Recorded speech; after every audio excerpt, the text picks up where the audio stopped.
जिजाऊची सगळी लेकरं,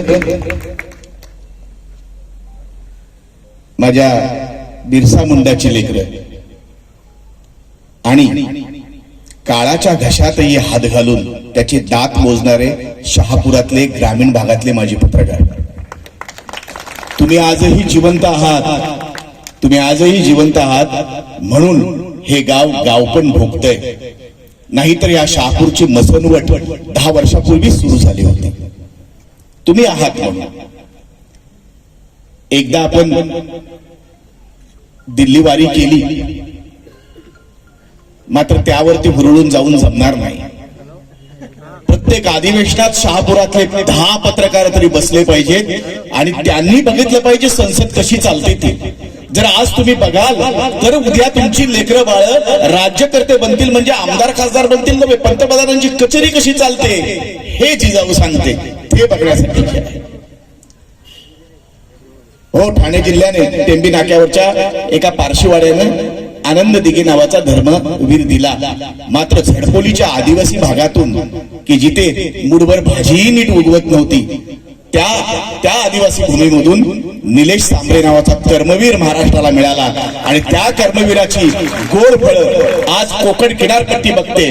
परवा रत्नागिरीत पाहिलं, त्याच्या आधी पालघरला पाहिलं, त्याच्या आधी वाशिंच्या भल्या मोठ्या मैदानात पाहिलं. त्यात सलामीच्या सभा होत्या. आजही संवाद सभाच करतोय, जाहीर सभा करत नाही. त्याचं कारणच मुळात असं आहे की या भिवंडी लोकसभा मतदारसंघाच्या निवडणुकीमध्ये आम्हाला राजकीय आखाडा त्याचा करायचाच नाही. आणि राजकीय आखाडा करून तेव्हा छठी का दूध याद आ जाएगा हेही ज्यांना कळायचे त्यांना कळालेलं आहे. आणि म्हणून त्यांच्या पायाखालची माती सरकलेली आहे. काल एक रिव्हॉल्वर हातात बांधलेला आप्पाच्या मागे मागे मागे मागे फिरत होता. तो गांडू मर्द असताना तर समोर आला असता, असा हिरड्यांसारखा पळून गेला नसता. आणि जेव्हा रक्त सांडण्याची वेळ येईल तेव्हाही जिजाऊ मागे हटणार नाही. आता मात्र आमच्या हातामध्ये पेन आहेत, पेन्सिल आहेत, वया आहेत, पुस्तकं आहेत, लायब्ररीज आहेत, UPSC MPSC.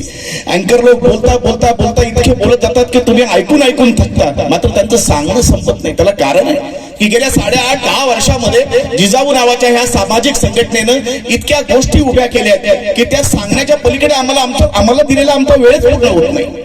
त्यामुळे ह्या लोकसभेच्या निवडणुकीमध्ये सामाजिकच विषयांची चर्चा होईल, राजकीय भाषण होणारच नाहीत. किंबहुना या राजकीय भाषणांची गरज किमान जिजाऊ संघटनेला नाही. आज सकाळपासून विरोधातला प्रचार सुरू झालेला आहे. आम्ही सुरुवात केलेली नाही. आम्ही फक्त म्हटलं की शस्त्र ते उचलतात. 2 प्रकारचे लोक शस्त्र उचलतात. एक गांडू उचलतात आणि दुसरे सीमेवरचे सैन्य उचलतात. सीमेवरचं सैन्य शस्त्र उचलतं ते तुमच्या आमच्या संरक्षणासाठी. आणि ज्यांच्या पायाखालची जमीन हल्लेली असते ते गरदुल्ल्या चर्चुल्यांच्या हातामध्ये शस्त्र देतात की त्यांना माहितीच नसतं इतके दारू पिल्यानंतर आणि इतके बार लावल्यानंतर आपल्या हातात काय आहे ते.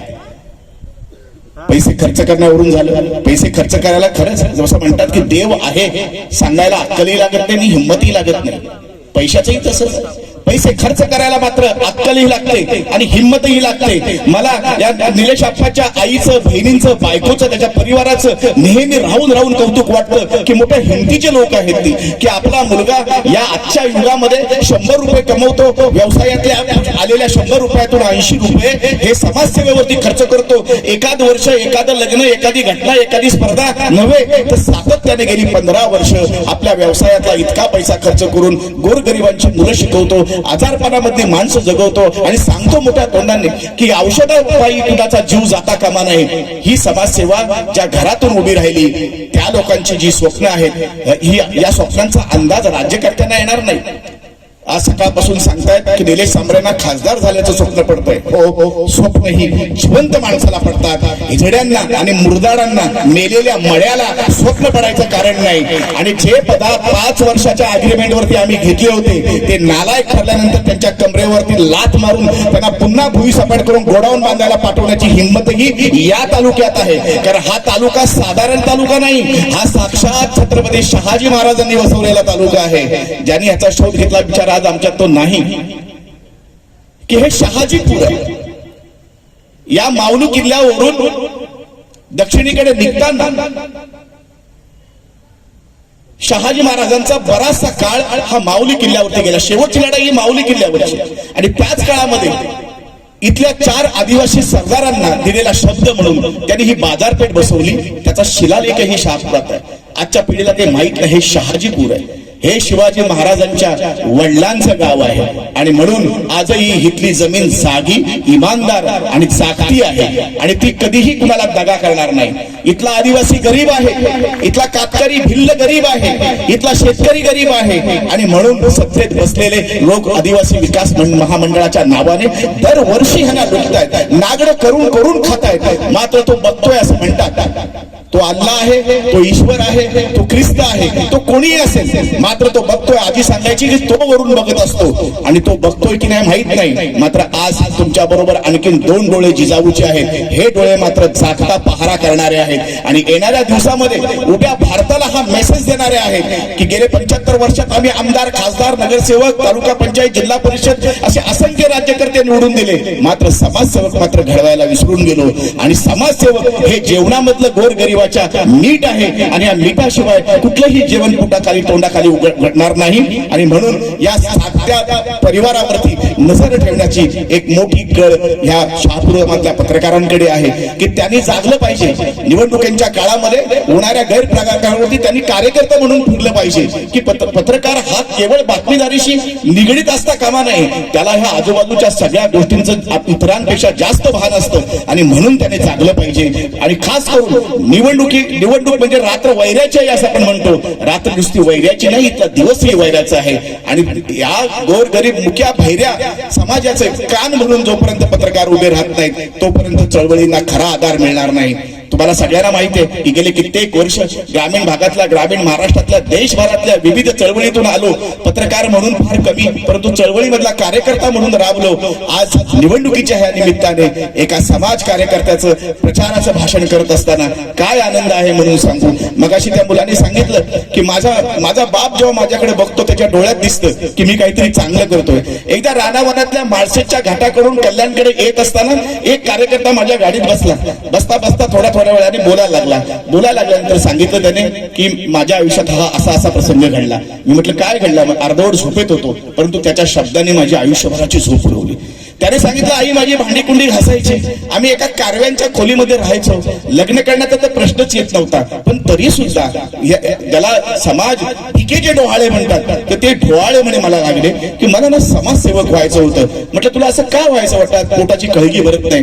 म्हणे मला वारंवार त्या वहीवरचं निलेश सांबरे नावाचं एक चित्र आहे ते दिसतं आणि मग कळतं की जर हा माणूस झडपोली नावाच्या गावातून आला, जे आदिवासी गाव आहे, ज्या गावामध्ये 200 पेक्षा जास्त लोकसंख्या नाही, त्या गावामध्ये 2-2.5 हजार विद्यार्थ्यांचं रोज जेवण बनतं, इतक्या मोठ्या प्रमाणावरती शाळा करतात की मळाच्या मळा फुलावा फुलांचा, तसे विद्यार्थ्यांचे घोळकेच्या घोळके दिसतात. साक्षात शरद पवार साहेबांच्या गावातली मुलंही तिथे शिकायला येतात. कोल्हापूरचा स्वप्नील माने आला आणि IPS होऊन गेला. ह्या एवढं पाहिल्यानंतर मला वारंवार वाटतं की आपण समाजसेवक व्हायला पाहिजे. आणि मला लागलेली 13 वर्ष प्रतीक्षेत लागलेली नोकरी सोडली आणि जिजाऊला जॉईन झालो. पण मात्र आता माझं लग्न झाल्याने मी सासरवाडीत जातो तेव्हा मला माझ्या बरोबरीच्या मुलांपेक्षा वेगळी खुर्ची बसायला दिली जाते. माझ्या सवऱ्या पाहुण्यांमध्ये मला साहेब म्हटलं जातं, मला समाजसेवक म्हटलं जातं. हा जन्म त्यासाठीच आहे आणि यापेक्षा जास्त माणसाच्या जन्मामध्ये आणखीन काही मोठी गंमत आहे अशातला भाग. मी 2 दिवस सातत्याने कल्याण शहर पाहतो, ज्याला स्मार्ट सिटीचे 4ही बाजूने बोर्ड आहेत. एकाही गावात, एकाही गल्लीत जायला अँब्युलन्सला रस्ता नाही. काय केलं इथल्या खासदारांनी? काय केलं इथल्या मंत्र्यांनी? घराच्या समोर गेली 5 वर्ष खड्ड्यांचं महारान उगवलेलं आहे. लाल दिव्याच्या गाड्यांचा 50 गाड्यांचा ताफा घेऊन हा माणूस त्या पाईपलाईनच्या रस्त्याने ठाण्यामध्ये आपटत येतो. आम्ही कितीकदा त्याला रस्त्यात थांबून विचारलं की केंद्रीय मंत्री म्हणून मिरवता, तुम्हाला हा साधा रस्ता रॅबिट टाकून सुद्धा नीट बनवता येत नाही. तर नंतर मागून हळूच कानामध्ये शब्द येतो की तोपर्यंत लोकांना कळत नाही. लोक जेव्हा आपटतात ना तेव्हा त्यांना आमची गरज कळते. पाणी गेलं की नगरसेवकाची गरज कळते असं म्हणणारे काय लायकीचे आहेत आणि ती कुठली सत्व परीक्षा घेतात. आणि मग एकदाच परीक्षा घेतो सर्वसामान्य समाज. मित्रांनो बोलण्यासारखं भरपूर आहे, खूप आहे. हे बोलून संपतच नाही. गेले 10-12 वर्ष जो समाजसेवेचा डोंगर उभा राहिला जिजाऊच्या निमित्ताने तो सांगताना वेळ पुरत नाही. त्यामुळे राजकीय बोलण्याची गरज नाही. मात्र या वेळेला मात्र परिस्थिती वेगळी आहे. मी जेव्हा ही एवढी मोठी संख्या महिलांची प्रत्येक सभेत बघतो तेव्हा मला स्वतःलाच विश्वास बसत नाही की आता 8:30-9 वाजायला आले.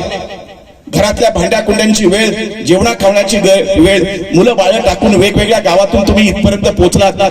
खरंच तुमची जी पोटाची कड आहे ना तिला मात्र तोड नाही. मात्र गेली 75 वर्षामध्ये मतदान करताना तुम्हाला तुमच्या नवऱ्याने, तुम्हाला तुमच्या सासऱ्याने, मुलग्याने, दिराने, समाजातल्या पुढाऱ्यांनी, चाळ कमिटीच्या अध्यक्षाने सांगितलं की इथे इथे शिक्का मार. आता मात्र बायका आमच्या हुशार झालेल्या आहेत. आता त्या नवरा सांगतो म्हणून किंवा मुलगा सांगतो म्हणून मतदान करत नाहीत.